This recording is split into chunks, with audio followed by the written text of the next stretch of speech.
Welcome to For Every Response, the podcast from Emergency Services Times, sponsored by MSA Safety. In this series, we bring you sessions from the Emergency Services Show and the Emergency Tech Show 2025. Frankie, Westoby and Dave Cook from the College of Policing focus in this episode on debriefing and learning. They share how the experience of public disorder that spread across the country in summer 2024 has driven improvements to keep the front line safe.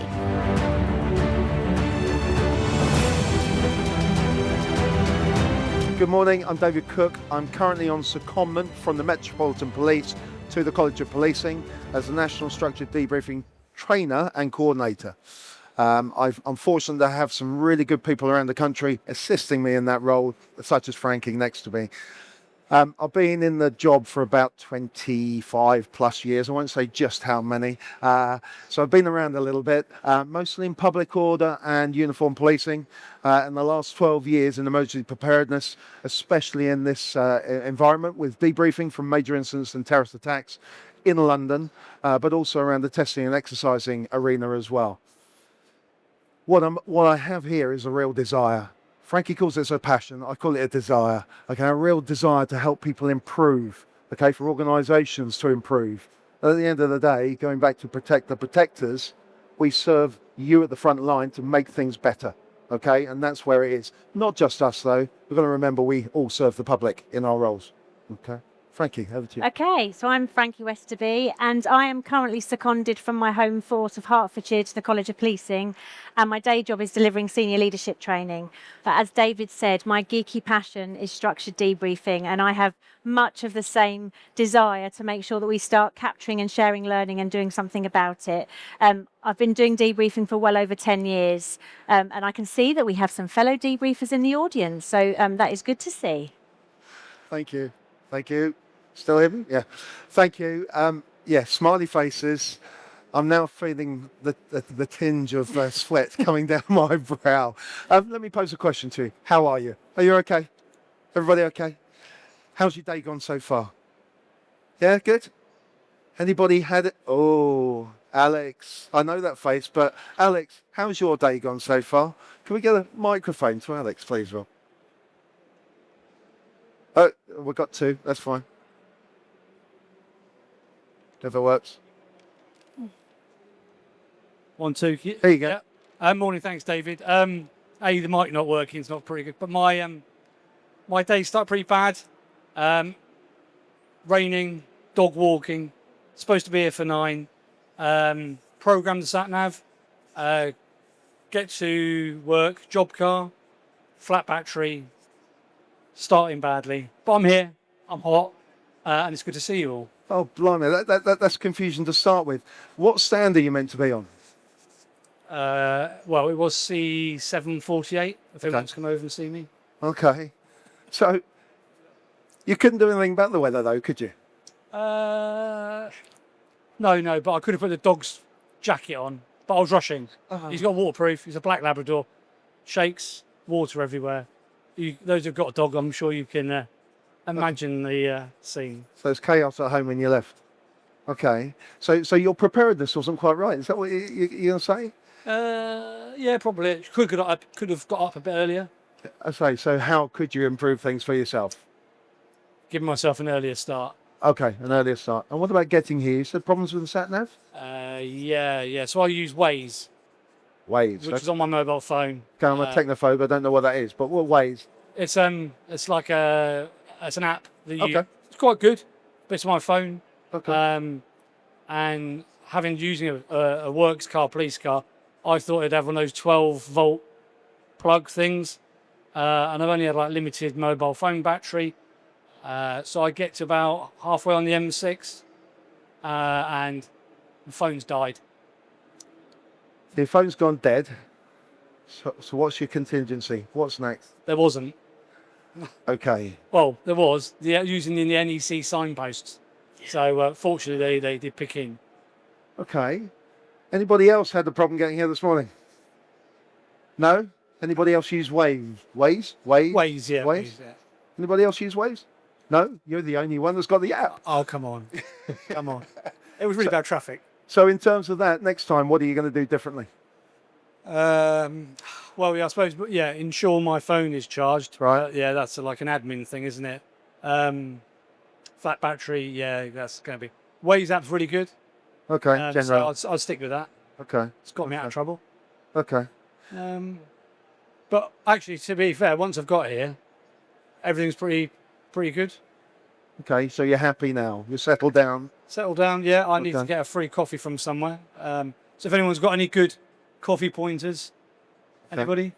I think I'll answer that. Salvation Army are over Right. the back. Yeah, they're buses. Reactor over there, aren't they? So Yeah. Drake's got a good coffee. Anybody else got an observation or a help for Alex here about how he could overcome some of these problems? Or do you agree he just needs to be a little bit more organised and prepared? Yeah, some nods at the back there and across the board.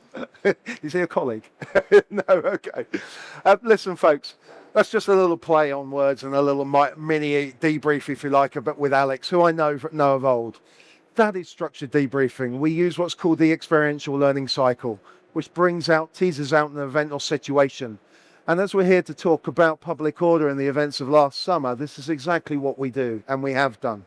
Okay, you look at the incident, you look at the event and how it affects people and their organisations, and we debrief those in detail. Frankie, anything you You want need to do the slide. Oh, well, that might help, mightn't it? I've got too many things to do. There we go. Okay, so what is structured debriefing? It's a process by which we can debrief operational and organisational learning. So various incidents that we might deal with, both in policing and across the blue light services and wider, to capture some learning. And it's done in a very safe, honest and open way.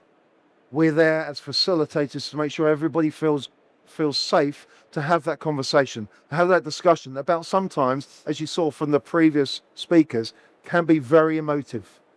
So it's managing their emotions at the time as well. So having that safe environment is really, it's probably one of the biggest tricks that we have as facilitators, skills in encouraging people in to be familiar with those around them and be able to let the barriers come down.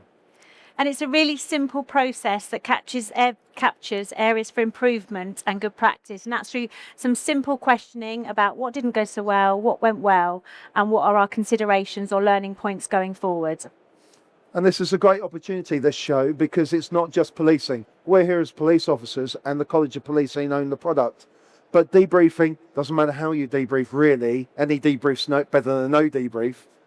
But the process we go through is now being acknowledged by other agencies, fire, ambulance, police, local authorities, Coast Guard, and a raft of other partners. So the way we're debriefing is extracting that information for that organisational and operational learning. Ta-da! See, I'm not used to it. So what can be debriefed? You tell me. We've already given you some hints, but anybody who experienced in here who has actually run a debrief of some sort after an event? Sir, if we could get a microphone. Sorry, just say your name if you could and let me know. Hi, Stephen Sheehan. I work for the North London NHS Foundation Trust, and I work in EPRR. Okay. So we do debriefs all the time. Most recent one was a fire on a ward.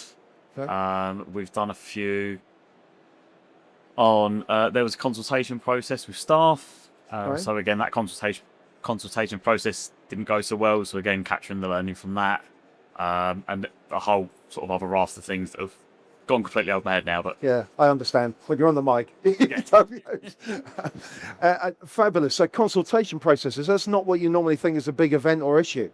And it's not a major incident, it's not a critical incident. But it can be beneficial. Did you find from that process, or how did you find the process when you debriefed it? Were you using the structured debrief model to start with? Yes? Fantastic. That's a good tick in the box. And secondly, I think your mic should be on. Cool. Secondly, how was that perceived? How was that taken by the audience that you were debriefing? It was quite rare, really, because we've done quite a few before, and we actually got requested to do one. Right. Actually, the Division 2 ran the consultation process, asked if we could do it because they noticed there was a lot of things they could have done better. Yeah. One of the main things that was picked up was the interrelationship between the division and HR. Okay.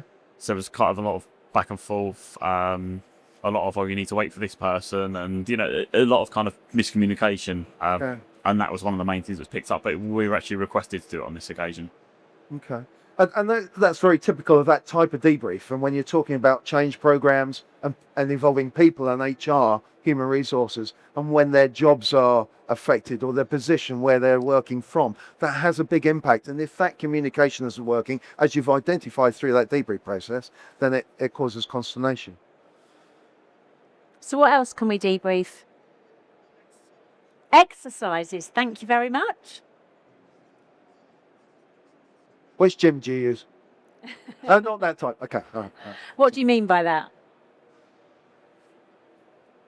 Simon Bearlaven, Somerset Police. So multi-agency exercising, statutory exercising, internal, anything where we want to take learning from, Okay. or identify different options. So, Okay. Brilliant. Can I ask you a question? Have you ever done those debriefs, and how? What's the most bizarre one you've ever done? okay. Careful with the audience. I know. I'm just trying to think. We're in prime time here. Yeah. No. Exercising across the board, from CT exercising down to facilitation of new equipment, testing new equipment. So I won't say what sort of equipment we tested and we had to feedback, but there's a multitude. Anything can be debriefed. Okay. Including my breakfast. Stealing our I know. lives. Sorry, it's live. That's all right. Anybody else been involved in debriefs as a participant? Who's been involved? Hands up. Who's been involved in an exercise or a debrief as a participant? Rob, can I ask you, your first time you were involved in a structured debrief, how did it feel? Quite alien initially, because I'm talking first time was a long time ago, but that kind of understanding what everyone played a part in, and it kind of gave you that understanding of what actually happened, bits that you'd missed, bits that you hadn't seen. It brought it all together. It was such an important bit because there are elements you don't even think about that come out in a debrief. Yeah, thank you. I think that rolls nicely into that safe, open environment, that honest environment, doesn't it? Why is it important that we debrief? Yes. So Amanda Farrell, and I'm from Liverpool John Moores University, now from the States originally. So one of the things for debrief for us that was important in the States, because I'm CISM trained and ICISF, is that recognition that other people are impacted. Mm-hmm. And so separating the emotion from the action as well. Yes. But also it's a triage system. So looking at, okay, this is how everybody's doing. We might need additional referrals for this person or this person. So. And so there's all those different sorts of debrief. Some of it is around the emotional trauma, and some of it is around the activity and the action that has happened. Thank you. Anyone else? Why is it important we debrief? To capture the lessons, to make sure that things are put in place. If there's something that didn't go well, put something in place for next time so you can have a better outcome. And that's really important, because often we might debrief, but what do we do with the learning that comes out of that? And if we don't action that, we find ourselves in the space of, previous instance where we know that learning has been captured, Manchester Arena inquiry, where learning was captured, and perhaps prior to that we hadn't done anything with it. So it's really important that we make sure we do stuff with the learning. I'll mention the word change there now, and implementation of change. Lessons identified and lessons learned. That's the crux to this. And we've got to make sure that we move on and we actually make those changes when we identify those lessons. It's no good saying, that didn't go well, and then doing nothing about it. So within your organisations, within your police services, and wherever you come from, if you are debriefing, you've got to make sure that happens at the end. And I'll give you a good little bit of an insight which stuck with me right at the end. As you can see, you can debrief almost anything. Okay, from change projects, transformation, office moves, and I myself have used the project to debrief my rugby club at the end of each season to see what went well that year and what can improve next year. Because you've got a vast array of people, public involved, and there's so much that other people bring to the table for you to improve on and make their lives better. And that's just a rugby club. So there we are. So Frankie and I both mentioned we've been doing debriefing for some time. A vast array of debriefs, as you can say. I'm just going to give a little bit of an insight to what I've debriefed. Only 4 or 5. I can't remember how many I've done. I don't keep tally. But the Queen's Jubilee, following the Queen's Jubilee, and that was really good fun. The King's coronation, I debriefed that for the organisations at a strategic level. Having Black Rod in the room was really nerve-wracking, but she's such a sweet lady. I never knew who it was, actually. But that was really good fun. The PMARC process, the pandemic multi-agency response teams within the COVID environment during those early days, we debriefed that, and that was very emotional. It was for everybody in whatever facet you played a part in. But that PMARC process of those people that responded in uniforms, in PPE, to go to residential addresses and take the bodies away of deceased, that was really difficult to manage. But we ran that process. Transformation projects, as I said, and Extinction Rebellion. Again, going back to why we're here, and that's Protect the Protectors and public order events. So Extinction Rebellion ran a series of large demonstrations, sometimes volatile, in London, and every single one was different. But there's a rolling process over a number of weeks, then they'd have a gap, and then they'd start again. So it was really difficult, but important to pick up the learning from each one and how the law changes impacted next time, because we were learning, taking those that information, that lessons learned, back to Parliament, saying we need more public order strength, and this is why. So giving that context and why it would affect the public, holding up motorways and everything else, and traffic for days on end, is really important to make sure we make that change. So we're able to do that in public order. Frankie? Okay, so I've been fortunate, or maybe unfortunate, depending what you want to think of the incidents that I have been involved in. I spent a week down in Salisbury debriefing the Salisbury Novichok incident. It was an amazing experience. I got to speak to some very geeky scientists. I learned an awful lot, but that has created a whole wealth of learning should something like that happen again. I then spent a week up in Manchester for the Manchester Arena attacks, debriefing the multi-agency element of that, and then various themes within the policing element of that. So, learned lots, and we know that much of that learning then formed part of the Kerslake report, which was published. More locally, Hertfordshire and Bedfordshire, Cambridgeshire had a lot of summer fires a year or so ago, and so I debriefed the fires for the fire service. Who knew farmers had WhatsApp groups and that they can all come together and bring you a Bowser on the back of a tractor full of water? And they are really happy to do that. So when there was no water, we had a queue of farmers with their tractors and their water. And most recently, I've been having debriefs around the anti-immigration protests that have been happening across sort of Hertfordshire and Essex and elsewhere. So that was the hotels? Yes. Yeah, okay. That segues nicely back into public order again, and how public order needs to be debriefed on a routinely basis. And again, what affects you in that space as a public order commander? Yeah, so following the disorder last summer, there was a lot of debriefs that were run, and many forces ran structured debriefs, and all that learning has been captured centrally and nationally so that we can all act on it. Some of those key points that came out of the learning last year included disinformation, and we'll talk a bit more about that in a moment. The need to structure debrief. So David and I did a little whoop because it's been recognised nationally in a report that we need to do that. But also the process around officer wellbeing, welfare, and as Laura spoke about earlier, about kit and equipment and making sure that it's fit for purpose. In terms of disinformation, we all saw that play out from Southport. And we also saw it rectified in some respect this summer at the Liverpool Victory Parade. So disinformation, what is it? It's that area for us as police officers after an event or during an event where we don't fill the void of communication. That speculation is filled with social media outpouring. And that leads to that anxiety and spreads far and wide across the country as it did. And Southport, it led to extreme violence on a national basis. I'm happy to say that because of our debriefing, our surveys, our questionnaires and feeding back, again, we made that change. And at Liverpool, in their victory parade this summer, you saw that, hey, We got that message out really quickly, and that quelled it. It didn't allow it to happen. Some people said it's right, some people said it's wrong. But we stopped that mass disorder, which could quite easily, in this day and age, as Frankie said about the hotels issues, could have inflamed some violence and could have set everything off again, and had another summer of discontent.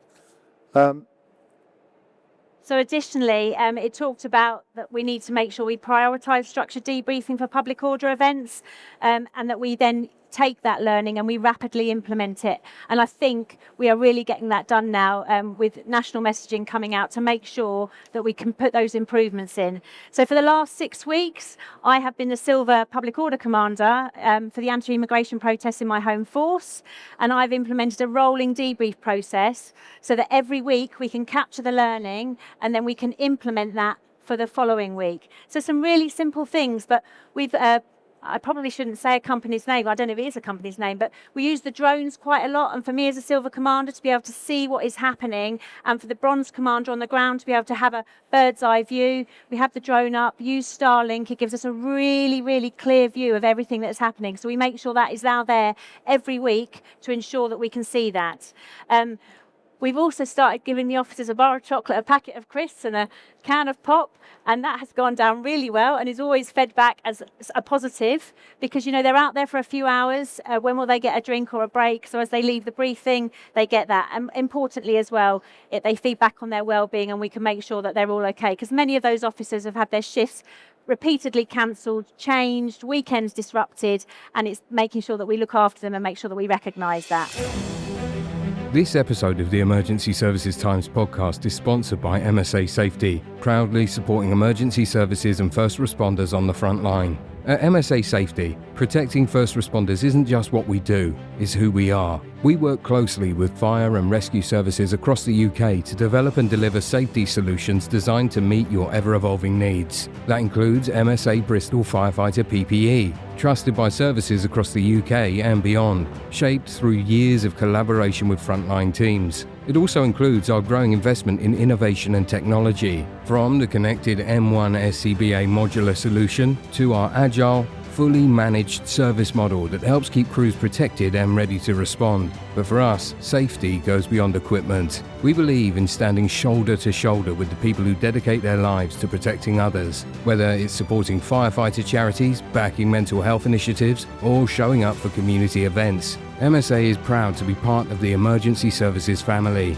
To learn more about our work in the UK and how we're supporting first responders every step of the way, visit www.msasafety.com. With MSA Safety, when you go in, we go in with you. The debriefing, the structured debriefing process doesn't happen immediately after the event. We give people time to reflect on what's happened to them, what they've been through, and sometimes they need to have that occupational health, the chaplain, the resources, the welfare piece put in before they actually ask any direct questions about it. So we let that dust settle, and generally 4 to 6 weeks afterwards we'll look at running a structured debrief. Now, whether that's operational, tactical, strategic level, that's up to the requiring officer, the sponsor, the initiator of that debrief. Some of these events, especially in summer and also currently with the hotels, have led to officers being injured. And so it leads to an emotive debrief. So we have to be really careful how we manage that. Within those debriefs, you then find the emotions quite high. Okay, and you can have a little bit of conflict. There's a cathartic moment that comes out from people, and being able to manage that is also a tool and a skill. Can I just ask, and I know there's somebody in here that's going to help me out here, an experience of a debrief where you've seen staff come into a debrief and then manage that debrief process, understanding that it's actually an open and honest and good discussion and safe environment. If I may, it's just a context which I think is paramount. It's a really good example. Yeah. So is this coming through? Yeah. Hello, Dan. My name's Darren Nugent from South Yorkshire Local Resilience Forum.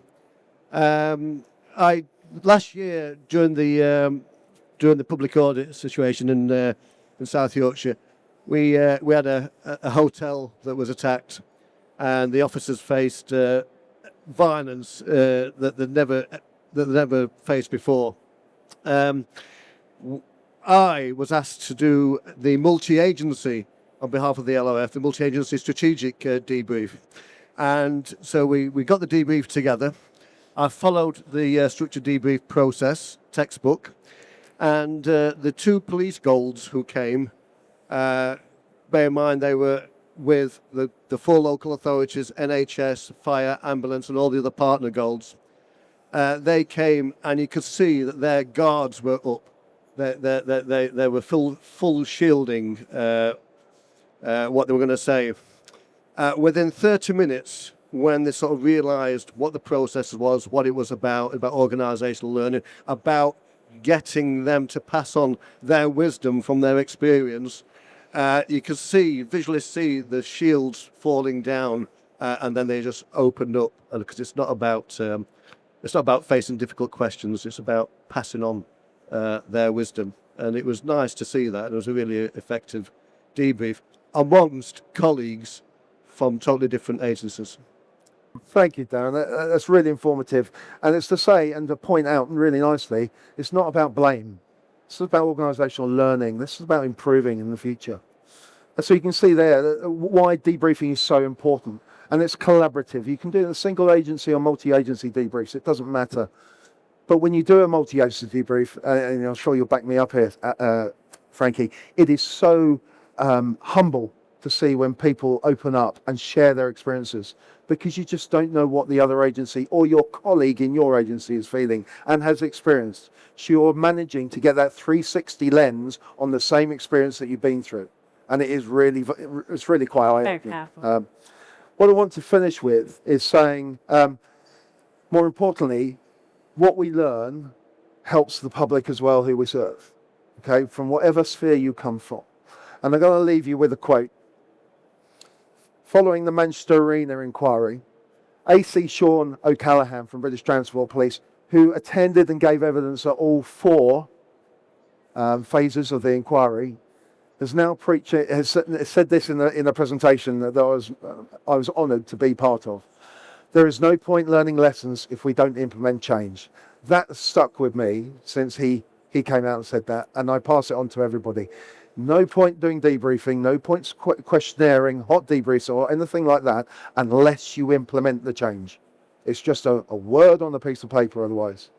So what we're trying to advocate here is debriefing. Any debrief's better than no debrief, but make sure it leads to something. Make sure it goes somewhere and somebody is responsible for doing that. Yeah, my name is Sean Keep. I'm from an organisation called Say So. It's a independent speak-up service. I might have missed the first part of your presentation, but I'm interested in anonymous reporting. Okay. So, as much as I know, you will make people feel as safe as they possibly can to raise whatever issue they want. Sure. I know that there is a proportion of people who may not want to say exactly how it is. Any thoughts on anonymous reporting? So the structured debrief process tries to provide an element of anonymity in that individuals that take part are given a number, but all their names will be shown that they were part of that. What we try and do is try and theme some of these structured debriefs, so perhaps a tactical and a strategic, because we recognise that in different spaces some people aren't going to feel safe to speak up. It can't be truly anonymous, the structured debriefing process, but there are other debriefing processes we can use where it is.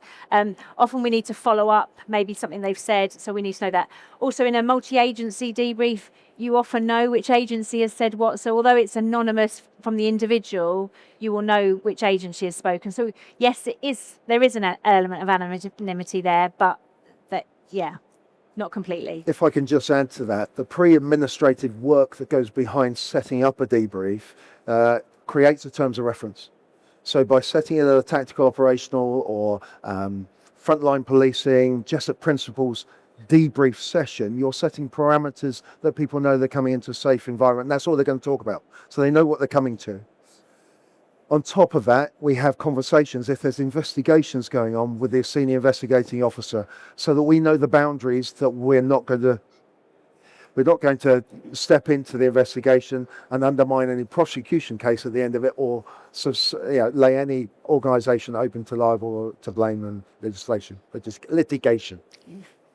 Hello, I'm Sarah Hoyle. I work for West Midlands Fire Service. I'm an intelligence researcher. I just wanted to add to that, before we do our structured debriefs, we encourage the crews that have attended to complete observation forms, and they can be anonymous, so we can lead the debrief, and any learning that's come out of that we can not even nervous. Yeah, we can pass that on anonymously, and then there's that safety, then that there's no blame, that there's just this is what's come out of it. So, Excellent. Thank you. You're absolutely right, Sarah. It's about the organisational learning. It's not about blame. We're not finger pointing. We're not going to put people on a pedestal in the debrief and say, you did that wrong. This is about, why did it go wrong, if it went wrong. There's good practice as well. Let's not think on the negative side all the time. And we're there to capture what went well and what else we can pass on to our colleagues and other agencies to do better in the future, and follow those things that helped the resolution to an incident. And we're not just talking about major incidents and critical incidents. We're talking about flooding, which has a mass effect on big scale. So let's think broadly about it. It's not about blame, and we've got to do it, because if something happened in the future that I knew about from a debrief and I hadn't made that change and I could have rectified it, I'd feel awful about myself. And we are routinely, unfortunately, seeing that happen. We're not making those changes. I was just going to say, my question's more or less been asked by the gentleman in the front there, but the other thing I was going to add is sometimes we switch ours around. So if you get into the meeting and it feels really negative, we start off with what went well rather than what didn't go so well, just to try and because we normally start off with what didn't go so well and then end on what went well. But if it still feels really negative to start with, you go, okay, what went well, what was really good, and try and sort of build people up that way and then move on to it. So just something that we do. Thank you. There's lots of tricks we can do to make sure we get the conversation going. And you generally find once somebody starts talking, that then there's a beach ball effect and it bounces around the room and people have got an opinion on what somebody else says.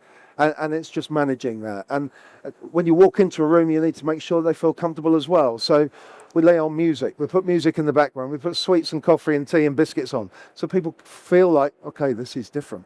This isn't, I'm not going to get hit with a stick here. I'm here to actually be encouraged to have that discussion. And my opinion is valued. Okay. And you talk about what went well, and that's really important with the what went well, because often people will say something like, we worked really well together. Why? And so it's making sure that you pull out, why did that happen? And so I can think back to some of the COVID debriefs, and it's because suddenly we're multi-agency, people are seeing each other every day on Teams, something we hadn't really seen before, and that's why it works so well, because we suddenly had the enabler of Teams or other meeting spaces where people could see each other every day, and those relationships built really quickly, and so we work well together. So it's just making sure, particularly with the good points, that we don't just sort of jot it down as a good point, and we need to understand the why. So you talk about MS Teams. What's your view on hybrid debriefing? We're in public. Okay. No. So I'm a big fan of online, using the online space to do a debrief, just because people are all over the country, and so it makes it far easier to bring people together. I have some rules though. They have to have their camera on, not do their ironing in the background, all that sort of thing. But hybrid, we found it doesn't work, because you've got the people in the room and you're trying to manage the people online, and it really doesn't create that safe space, because the people in the room are not sure who's online. Whereas if everybody's online, they're normally quite safe, feeling quite safe that they're all where they're meant to be, but it can create some thoughts about it's not very safe. So great question. Thank you. My opinion is exactly the same. I won't touch a hybrid debrief now. It's either the gold standard, face-to-face, in a horseshoe, small number of people, about 15, no more, or I will do an online version, but I won't do that hybrid. But gold standard is having everybody together, because you can build that rapport, it breaks down the barriers, and you're aware of who's listening and hearing what's going on in the room. There might be, behind the camera at the end of the Teams call, another dozen people listening into what's going on, and that's possibly not what you want. So making people feel secure enough to have that open dialogue. Thanks for listening. Remember that by taking time to learn from our speakers, you can earn CPD points from our partner CPDme. So do check out the link in the show notes. Our thanks to MSA Safety for their continued support for our podcast, and to Smart Digital for producing this series.